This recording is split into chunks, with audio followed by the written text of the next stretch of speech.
Look at the lucky bride. She's going to the palace to be eaten by the wolf. I hope you have a short life, Adama. My name is Adama. There was a name that made everyone shake with fear in my village. That name was Prince Zaka. People said he was a monster. They said he was mean and had no heart. Mothers would hide their daughters when they saw his guards. They did not want their children to ever meet the Ruthless Prince. I grew up hearing these stories, but I never thought I would meet him. I was just a simple girl who loved to dance and help my father on our small farm. But on the day I turned 20, everything changed. Before I continue with my story, please subscribe to this channel and like this video. It will encourage me to keep making more videos. Thank you. I woke up happy on my 20th birthday.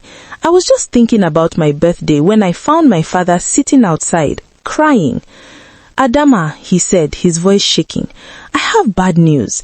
Many years ago, I took a lot of money from the king to pay for your mother's hospital bills when she was sick.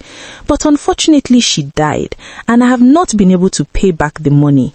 The king says I must pay now, or I will go to jail. I hugged him. We will find the money, Baba. But my father shook his head. The king does not want money anymore. He wants a wife for his son, Prince Zaka. He said if you marry the prince, our debt is gone.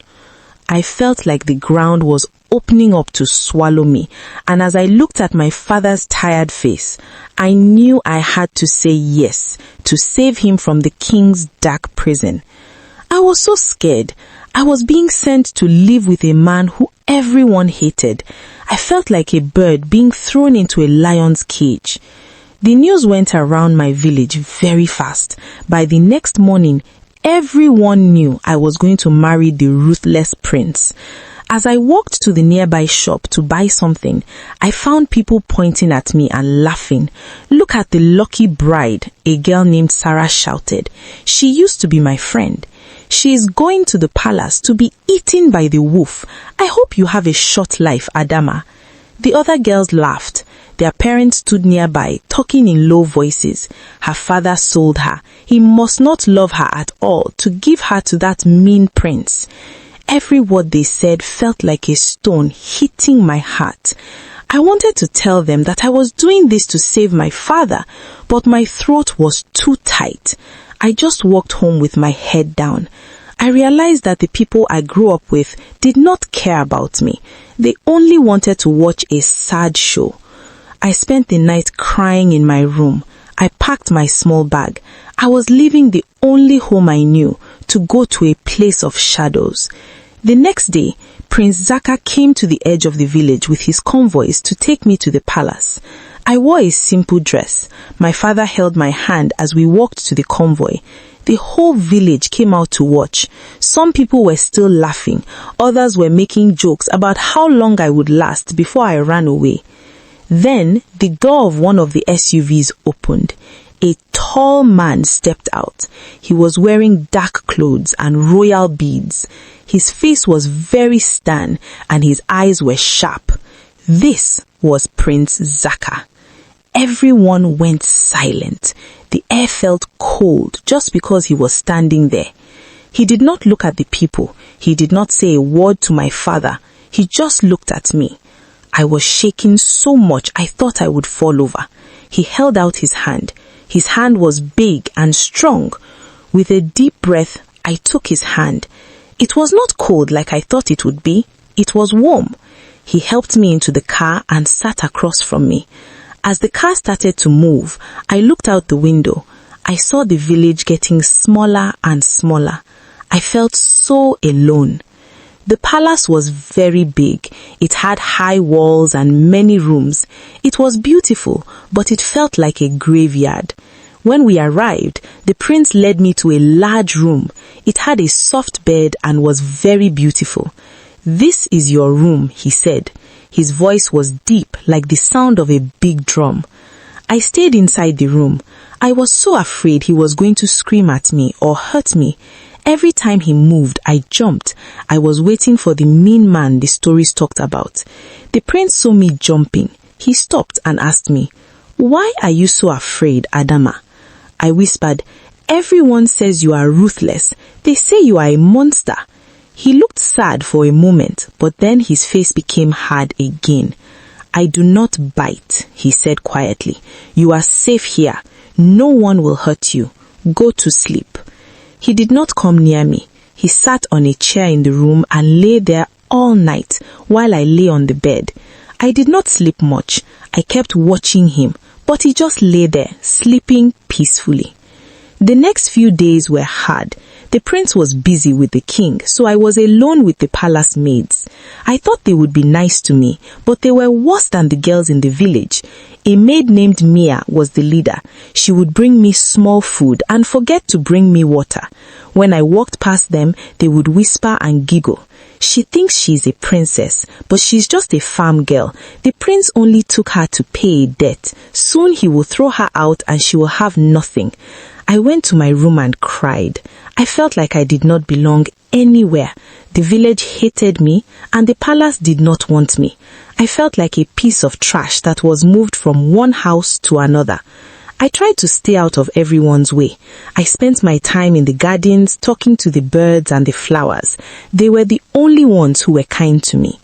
One afternoon, I was in the big dining room. I was trying to eat my dinner, which Mia had brought me. Suddenly, Prince Zaka walked in. He looked at my plate and then looked at me. His eyes became very bright, like fire. "What is this?" he asked. "It is my dinner," I said softly. He called for Mia. When she came in, she looked very proud. "Yes, my prince," she asked. "Why is the princess eating this?" His voice was like thunder. Mia started to shake. I thought she liked it. She is a village girl. She's used to... "Enough," the prince shouted. "Adama is my wife. She is the princess of this house. If you treat her with disrespect again, you will be sent away forever. Bring her the best food from the kitchen now." I was shocked. No one had ever defended me like that. Zaka sat down next to me. He stayed until I had a good meal. For the first time, I felt a little bit of warmth in my heart. After that day, the maids were very careful. They were afraid of the prince, but I was starting to see that the prince was not the man the stories said he was. One night, we were sitting on the balcony. The moon was big and white. "Zaka," I said, "why does everyone think you are mean?" He sighed. It was a long, tired sound. When I was young, I had just lost my mother. People tried to take my father's crown. I had to be strong and tough so they would not hurt my family. I put on a mask of anger to keep people away. After a while, the mask became my face. He looked at me and reached out my hand. This time, I did not jump. I let him touch my hand. "But with you," he said, "I don't want to wear the mask. You are kind, Adama. You see the world with soft eyes. I want to learn how to do that too." We talked for hours. He told me about his dreams and I told him about the farm. We were two lonely people who had finally found someone to listen. A month later, Zaka said we should visit my father. I was happy but also scared. I did not want to see the people who laughed at me. When our convoy arrived in my father's house, everyone came out to look. They expected to see me crying or looking poor, but when the door opened, Zaka stepped out and held my hand. I was wearing a beautiful blue dress and my hair was neat. My old friend Sarah walked up looking mean. "Oh, Adama, did he let you out of your cage for a day?" Before I could say anything, Zaka stepped forward. He did not yell, but his voice was very firm. "Adama is the best thing that ever happened to me," he told the whole village. "She is a queen. If any of you speak a bad word to her, you are speaking to me." The village went silent. They saw how he looked at me with love. They saw how he protected me. They realized their stories were wrong. My father came out and hugged us both, crying happy tears. I felt so proud to be standing next to my prince. On the way back to the palace, the car was quiet, but it was a happy quiet. I looked at Zaka. He was looking out the window, but he was holding my hand tightly. I realized then that I was not afraid of him anymore. I loved the way he protected me. I loved the way he listened to me. I loved that he was a good man hidden inside a scary name. Zaka, I said. He turned to look at me. Yes? I am glad my father had that debt, I said. He smiled, and it was the most beautiful thing I had ever seen. I am too, Adama. I was a prince of shadows, but you brought light into my house. I leaned my head on his shoulder. I used to think my life was over on my 20th birthday, but now I knew it was only just beginning. I had found a home in the arms of the man everyone feared. Many years have passed since that day. Zaka and I are still together, and we are still inseparable.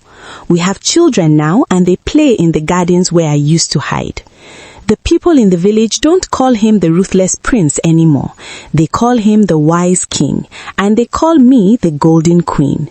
We make sure that no father ever has to sell his daughter for a death, and we make sure that everyone is treated with kindness. I often think about the girl who cried when she heard she will marry the prince. I wish I could go back and tell her not to worry. I wish I could tell her that the monster she feared was actually her greatest hero. Love is a funny thing. It can turn a cold palace into a warm home. It can turn a debt into a gift, and it can turn a ruthless prince into a loving husband. This is my story, and I am the luckiest girl in the world. Thank you for watching. Please subscribe to this channel and like this video.